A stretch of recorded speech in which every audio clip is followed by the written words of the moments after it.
"We're not funding this circus," my mom said, calm, cutting, final. My wedding plans, my future, all erased with one sentence. My sister didn't even blink. "Better luck next time," she added, smirking like it was a joke. Dad stayed silent the way he always did when she decided who I was allowed to be. I could have screamed.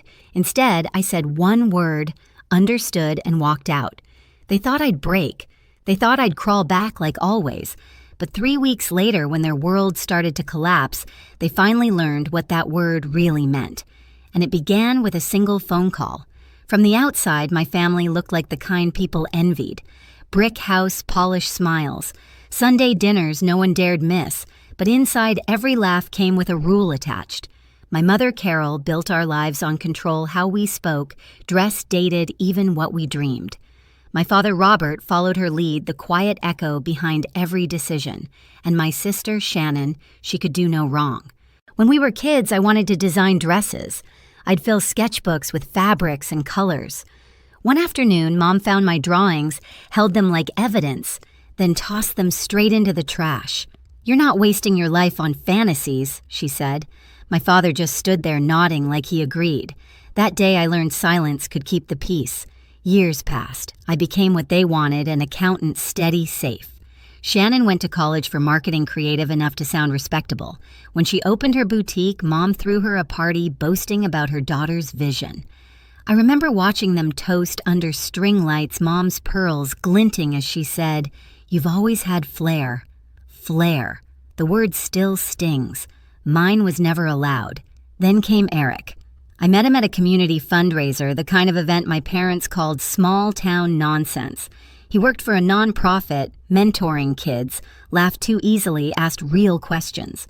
With him, I felt seen not as a project, but as a person. The first time I brought him home, Mom's smile froze halfway. So she said, "What do you do?" when he explained, her lips curved into something polite but cold. "How admirable," Dad muttered. "At least he's kind." Shannon just whispered, "Ambition's optional, I guess," and giggled. For 3 years, Eric stood by me through their quiet judgment. We planned our wedding carefully, responsibly. The Ivy House, beautiful but modest, was our dream venue. We saved every dollar ourselves. When Mom offered to help, I thought maybe she'd changed. She said she wanted the best for me. I should have known better. That morning when she called me back to the house, I thought it was about flowers or catering, not war. The moment I walked in, I felt it, the tension, the silence before the blade. She stood by the fireplace, arms folded. Shannon sprawled across the couch, scrolling through her phone. Dad stared at the rug. "We're not funding this circus," Mom declared. "Better luck next time," Shannon added without looking up. The words hit like a slap, sharp, humiliating, deliberate. I felt heat rise behind my eyes, but I didn't let them see it. I straightened my back, nodded once, and said, "Understood." The room went still. Mom blinked, confused. Shannon smirked, sure I'd given up. But what they didn't know was that silence was no longer my surrender.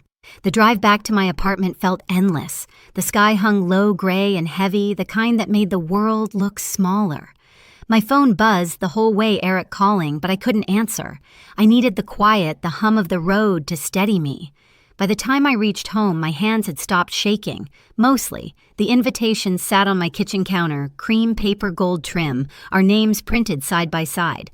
I stared at them for a long time before sweeping the whole stack into a box. It wasn't anger yet, just numbness. The kind that sits in your chest like a stone. Eric showed up that evening, his face worried but gentle. "What happened?" "They canceled it," I said, flatly. He blinked. "Canceled. They can't just—" "They did. Called the venue, the florist, everything. It's done." He stepped closer, searching my face.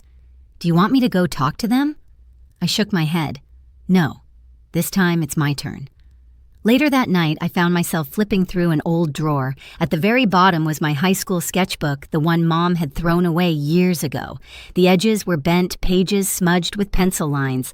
Dresses, blazers, shoes, all the things I used to love before she told me not to. I traced one sketch with my finger and felt the burn of something I hadn't let myself feel in years. Defiance. The word understood echoed in my head. It used to mean surrender. It meant you win. But not this time. Not anymore.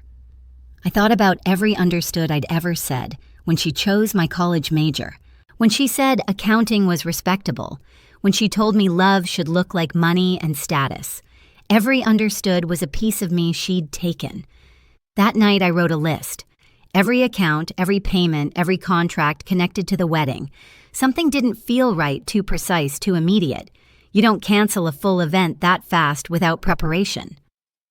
I called the Ivy House the next morning. The coordinator hesitated before answering. "I'm sorry, Ms. Perry, but your mother already sent us your signed cancellation notice." What I asked. She paused. "It had your signature." The floor seemed to tilt beneath me. I thanked her, hung up, and stared at my reflection in the dark phone screen. Someone had forged my name. My family hadn't just canceled my wedding, they'd erased me from it entirely. I drove straight to Diane Cole's office the next morning. She'd been my company's attorney once, sharp and unshakable, the kind of woman who looked like she'd been born in a courtroom. When I told her what happened, she didn't gasp or frown, she just started writing. "Show me the paperwork," she said.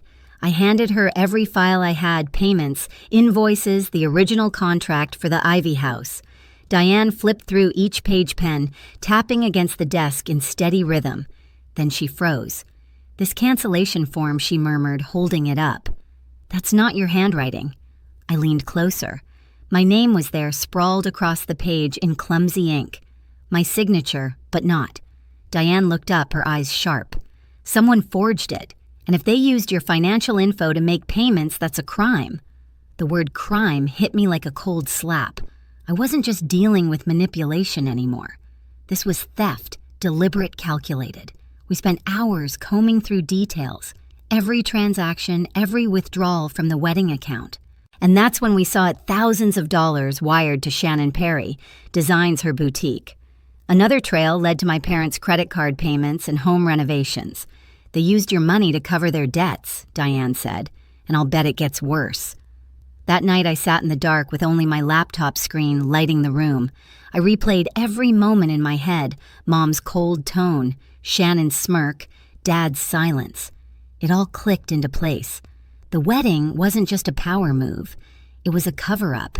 The next day, my phone rang. Uncle Stephen's name flashed across the screen. We hadn't spoken in months, but his voice was tight, uneasy. "Eleanor, there's something you need to know," he said. "It's about your grandfather's trust fund." I froze. "What about it?" "He set it up years ago.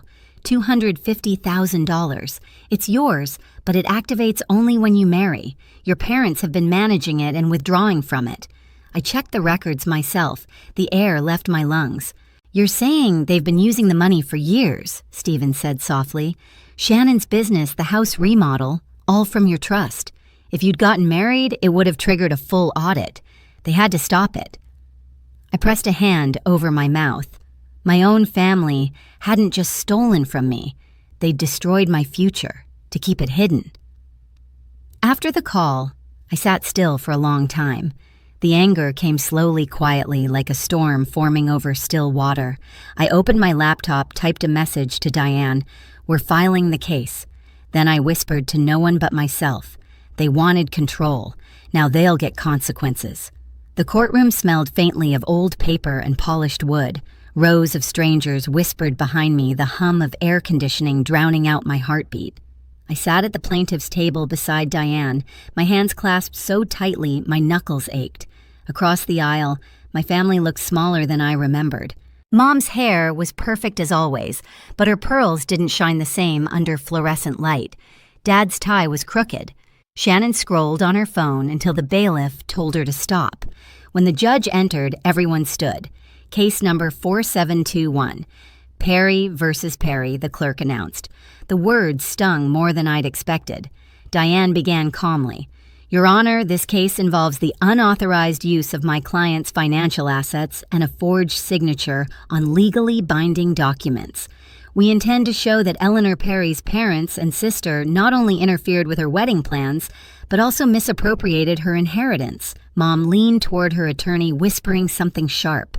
She didn't like losing control of the story. Diane laid out everything: the forged cancellation form, the bank withdrawals, the payments funneled to Shannon's boutique. She passed copies to the judge, each page landing with a soft, deliberate slap. Then came the trust fund. Uncle Stephen took the stand, looking uneasy in his suit. My father, Eleanor's grandfather, set up a trust of $250,000 for her. It would release upon her marriage. I recently discovered funds missing. Who withdrew them? Diane asked. He swallowed hard. Robert and Carol Perry. The courtroom rippled. Mom's lawyer objected. Irrelevant. The fund was managed within family rights. Diane's tone stayed calm. Family rights don't cover fraud.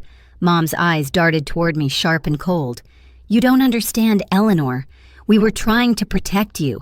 That boy Eric, he's beneath you. He would have dragged you down. I met her gaze. Protect me by stealing from me. Her voice cracked. We only used what we needed. Shannon was drowning in debt. We couldn't just let her fail. Maybe she should have, I said quietly. Maybe it would have taught her what accountability looks like. Shannon slammed her hand on the table. You think you're better than us? You've always been the boring one. Our parents did everything for you. The judge rapped his gavel once. Order. Diane turned to Shannon. Miss Perry, did your parents transfer any of your boutique expenses from Eleanor's trust? Shannon hesitated, her confidence fading. I didn't know where the money came from. Really? Diane lifted a document. Because this invoice for your boutique renovation lists your father's signature and Eleanor's trust account number. Shannon's face drained of color. By the time Diane rested her case, every secret was on the table. Mom tried to play the martyr, Dad mumbled half-hearted apologies, and Shannon cried into a tissue she didn't really use. When the judge finally spoke, his voice was steady, cold, final.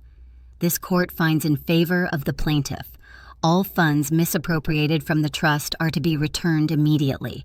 Additional damages of $50,000 will be awarded for fraud and emotional distress. Mom's breath hitched. Dad's shoulders collapsed. Shannon stared at me with pure disbelief. I didn't smile. I didn't gloat. I just exhaled for the first time in months. Outside the courthouse, the sky was clear, a rare blue that felt almost staged. Reporters weren't there. No crowd, just quiet. Diane turned to me. You did it. I just stopped them, I said. That's all.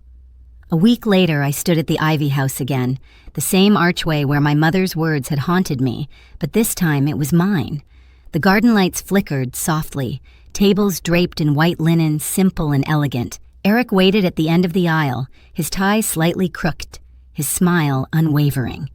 Owen waved from the second row. Uncle Stephen gave a proud nod, and Diane, who never smiled much, actually did. When the music started, I felt my throat tighten.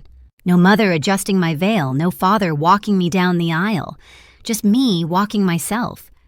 Every step felt like reclaiming something stolen. As I reached Eric, he whispered, "You okay?" "I'm more than okay," I said and meant it. We said our vows quietly, not for show, not for anyone else.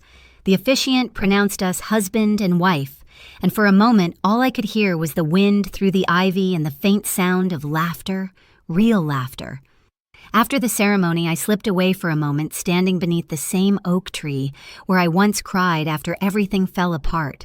I looked up at the lights and thought about how silence had become my weapon. My mother once called my wedding a circus. Now it was peace. Inside, music and warmth filled the air. Eric caught my hand and pulled me to dance.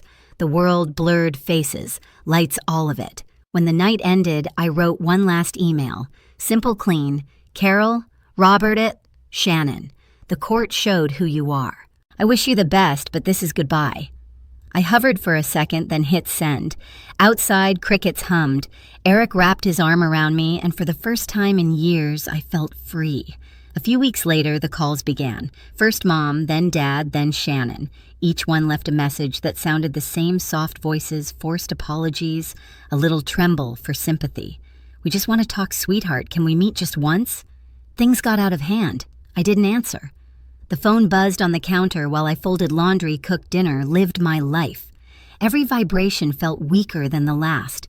Then came the voicemail that made me pause. Mom's voice, brittle and tired. "Your father lost his job. Shannon's boutique. It's gone. "We're trying to start over. We need help." I stared at the wall, not angry anymore, just hollow. They had taken enough. From Owen, I later heard the full story. Dad laid off after a scandal. Mom working part-time at a department store, Shannon drowning in debt. The same people who once dictated my life couldn't even keep their own afloat. One night, the calls started again, back to back to back. The screen lit up with their names. I picked it up, typed slowly, and sent one text. "The circus is already full." Then I placed the phone face down, poured myself a glass of wine, and went back to sketching under the soft kitchen light. The next morning, sunlight poured through the window, warm and quiet.